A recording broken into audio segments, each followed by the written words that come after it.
Good morning, children. Today we are doing question number 14 of exercise 8b. 25 bags of wheat, each weighing 40 kg, cost rupees 7,750. Find the cost of 36 bags of wheat if each bag weighs 50 kg. बच्चों, हम इसकी cost जो है bags के according भी निकाल सकते थे, but both the bags don't have same weight. 25 bags weighing 40 kg and 36 bags weighing 50 kg. So first we find the total kilograms of wheat. Total weight of 25 bags of wheat is equal to 25 multiplied by 40. 25 4s are 100, 0. तो कितना kilogram wheat हो गया इसमें? 1000. Total weight of 36 bags of wheat is equal to 36 into 50. 36 5s are 180, 0. तो 36 bags में कितना wheat है? 1800 kilogram. Let's cost of 18 kg of wheat to be x kilogram. हमें 1800 वाले जो ये 36 bags जो 50 kg वाले हैं, इसका हमें क्या फाइंड करना है? इसका हमें कॉस्ट फाइंड करना है. तो हम इसको अब 1000 लिखेंगे और 1800 किलोग्राम लिखेंगे. That's cost of 1800 kilogram of wheat to be x kilogram. Now write in tabular form. First we write weight of wheat in kilogram, then cost of wheat in rupees. मैंने बताया था जो गिवन होता है पूरा उसको first column में लिखते हैं, जिसमें x माना होता है उसको सेकेंड कॉलम में लिखते हैं. वेट ऑफ वीट कितना है बच्चों? पहले 1000 और उसका रेट कितना है यहाँ पर? 7,750. We write here 7,750. Now cost of 1800 kilogram of wheat to be x, क्योंकि इसको हमने x माना है. If weight of wheat increased, पहले 1000 था, इंक्रीज होकर कितना हो गया? 1800. Then the cost of wheat is also increase. सभी पता है कि जब वेट या किसी भी चीज़ का क्वांटिटी बढ़ जाती है तो उसका कॉस्ट भी इंक्रीज हो जाता है. So it is in direct proportion, क्योंकि हमारे दोनों जो पार्ट हैं वो क्या हो रहे हैं? इंक्रीज हो रहे हैं. So now right here 1000 upon 1800. पहले इन दोनों को लिखेंगे फ्रैक्शनल फॉर्म में, फिर इन दोनों को लिखेंगे 7,750 upon x. Now by cross multiplication, x into 1000 is equal to 7,750 into 1800. X is equal to 7750 multiplied by 1800 divided by 1000. 20 से 20 कट, 10 से 10 कट, तो कितना आ गया? x is equal to 775 into 18. Now 775 multiplied by 18 5s are 90, 18 7s are 126, 126 and 9 135, तो 13 carry. 18 7s are 126 and 13 139. ठीक है, तो कितना आ गया? 13,950. तो आप क्या लिखेंगे? Cost of 1800 kilogram of wheat, और इसमें क्या दिया हुआ है? 36 bags of wheat, each weight is 50 kilogram, is 13,950. Clear?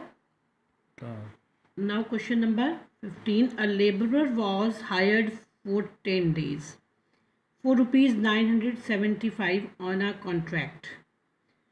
He worked for 7 days and left. How much amount is to be paid to the laborer? कितना 10 days के लिए higher किया, उसको कितने रुपीज़ देने थे? 975 रुपीज़. लेकिन उसने कितने दिन काम किया? 7 days, और उसने छोड़ दिया. तो how many rupees is to be paid to the labourer? तो कितने रुपए उसको पे करने पड़ेंगे?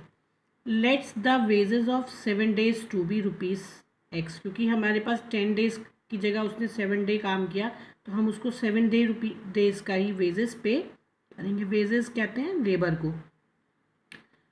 तो नंबर ऑफ डेज फर्स्ट कैसे थे 10, तो आपने कितना पेमेंट करना था उसको 975। कितने दिन काम किया उसने 7 days, write the 7 days. Wages in rupees is equal to x, क्योंकि हमने let's the wages of 7 days to be x. Now if number of days decreased,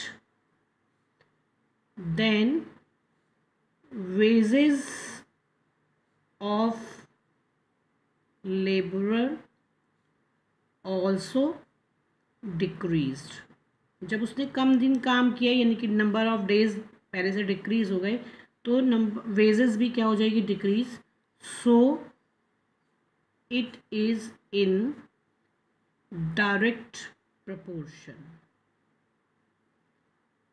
Now write 10 upon 7 is equal to 975 upon x by cross multiplication. 975 into 7 x into 10, x is equal to 975 into 7 divided by the 10. 975 multiplied by 7 we get 6825 upon 10. If we divide by 10 we put the decimal before the one digit 682.5। और आपको मालूम है ये answer rupees में आ रहा है इसलिए इसमें डेसिमल के आफ्टर ज़ीरो हम लगा सकते हैं। तो आप लिखेंगे इसमें answer according to the question he worked for 7 days and left. तो how much amount to be paid, तो आप लिखेंगे 682.5 rupees will be paid to the labourer for 7 days. Clear? Question number 16। Now total wages of 30 labourer were ₹3,450 per day. यानी कि 30 labour यदि है तो हम उसको पर डे कितने रुपीज़ दे रहे हैं 3,450 पर day. What would be the total wages if 10 labourer were added to them. अगर हमारी इसमें 30 के प्लेस पर बच्चों 10 और ऐड हो जाते हैं तो after 10 labourer were added then number of labourer will be 30 + 10 is equal to 40। कितना हो गया बच्चों यहाँ पर, अब पहले से ज़्यादा लोग हो गए। Let's wages of 40 labourer to be rupees x. अब आपको मालूम है कि यदि लेबर के लोग बढ़ गए हैं तो हमें उसको पर डे ज़्यादा पे करना पड़ेगा। Number of labourer, now wages in rupees, तो how many labourer, then 30 we pay 3,450 rupees per day. If number of laborer 40 then we will pay rupees x। आप लिखेंगे if number of laborer increased then its wages also increased, so it is in direct proportion। Now write 30 upon 40, 3,450 upon 5। Now by cross multiplication 30 into x is equal to 3,450 upon 40। Zero से zero कहीं पर भी cut कर, sorry 3,450 multiply by 40, not division, it is multiplication।